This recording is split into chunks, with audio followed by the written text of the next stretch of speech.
एक बार बुद्ध के पास एक व्यक्ति आया और उसने कहा, भगवान, मैं जीवन में सच्चाई के मार्ग पर चलना चाहता हूं, लेकिन मुझे यह मार्ग कठिन लगता है।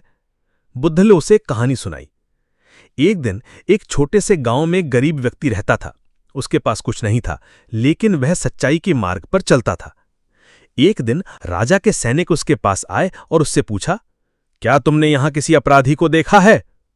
उस गरीब व्यक्ति ने सत्य बोलते हुए कहा, हाँ, वो यहां छिपा है। सैनिकों ने उस अपराधी को पकड़ लिया।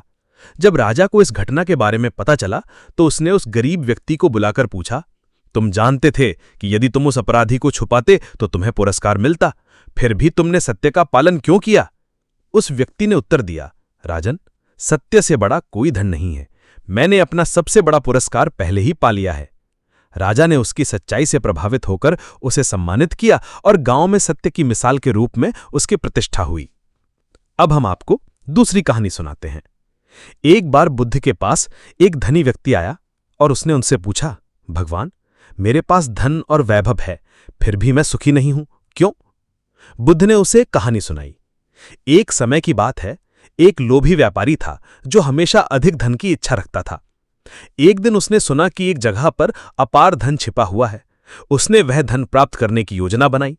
वह स्थान घने जंगल में था और वहां पहुंचने के लिए उसे कठिनाइयों का सामना करना पड़ा।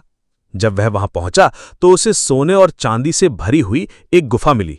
उसने तुरंत जितना हो सकता था उतना धन उठा लिया, लेकिन जब वह वापस लौट रहा था तो उसे एहसास हुआ कि वह रास्ता भूल गया है। वह दिन रात उस जंगल में भटकता रहा। अंत में वह भूखा प्यासा होकर गिर पड़ा। उसका लोभ उसे जीवित रखने में असफल रहा। बुद्ध ने उस धनी व्यक्ति से कहा, धन केवल साधन है, सुख का साधन नहीं। असली सुख लोभ से मुक्त होकर संतोष में है। जब तक तुम लोभ से मुक्त नहीं होगे तुम्हें सच्चा सुख नहीं मिल सकता। दोस्तों, एक और आपको कहानी सुनाते हैं। एक समय की बात है, हिमालय की तलहटी में एक छोटा सा गांव था। वहां एक युवा भिक्षु रहता था जिसका नाम आनंद था। वह बहुत जिज्ञासु और मेहनती था, लेकिन उसे अक्सर लगता था कि उसके मित्र उसका साथ तभी देते हैं जब वह उनके काम आता है। एक दिन उसने अपने गुरु भिक्षु विमल से पूछा, आनंद, गुरुजी, सच्ची मित्रता क्या होती है? क्या दुनिया में कोई ऐसा है जो बिना स्वार्थ के साथ दे? भिक्षु विमल मुस्कुराए और बोले, आनंद, तुम्हारे प्रश्न का उत्तर एक यात्रा में छुपा है। जाओ, पूरब दिशा में जहां एक पुराना बरगद का पेड़ है, उसके पास तुम्हें 3 लोग मिलेंगे। उनसे मिलो और उनकी कहानियां सुनो। आनंद ने पेड़ के पास एक बूढ़े किसान को देखा जो पसीने से तर था और खेत में काम कर रहा था।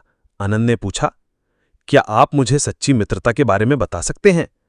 किसान ने कहा, बेटा, मैंने अपनी जमीन को हमेशा अपना सबसे अच्छा मित्र माना। जब मैं इसे प्यार और मेहनत से सींचता हूं ये मुझे फल देती है, लेकिन जब मैं लापरवाह हो जाता हूं ये सूख जाती है। सच्ची मित्रता वह है जो निस्वार्थ देती है लेकिन उसकी देखभाल भी चाहती है। आगे चलकर आनंद ने एक बूढ़ी महिला को देखा जो पेड़ के नीचे बैठी थी और पक्षियों को दाना डाल रही थी। आनंद ने उससे वही सवाल पूछा। वह बोली, बच्चे, मैं इन पक्षियों को रोज दाना देती हूं, लेकिन जब मैं बीमार पड़ी तो ये मेरे लिए जंगल से जड़ी बूटियां लेकर आए। सच्चा मित्र वह है जो बिना मांगे मदद कर दे, चाहे वो छोटा ही हो। अंत में आनंद ने एक अंधे साधु को देखा जो ध्यान में बैठा था। साधु ने आनंद के कदमों की आहट सुनकर पूछा, क्या तुम्हें जो चाहिए वो मिल गया? आनंद ने कहा, मैं समझ नहीं पा रहा कि सच्ची मित्रता क्या है। साधु मुस्कुराया, तुमने देखा कि किसान ने प्रकृति को मित्र बताया, महिला ने पक्षियों को, लेकिन क्या तुमने सोचा कि तुम्हारा सबसे सच्चा मित्र कौन है? आनंद चुप रहा। साधु बोला, तुम्हारा मन, जो तुम्हारा साथ कभी नहीं छोड़ता। अगर तुम इसे शुद्ध और प्रेमपूर्ण रखो, ये तुम्हारा सबसे बड़ा मित्र बन जाएगा। बाहरी दुनिया तभी तक साथ देती है जब तक लाभ है, लेकिन तुम्हारा मन सच्ची निष्ठा रखता है। आनंद को ज्ञान हुआ। उसने गुरु के पास लौटकर कहा, मैं समझ गया कि सच्ची मित्रता बिना शर्त प्रेम है और वह पहले अपने भीतर से शुरू होती है।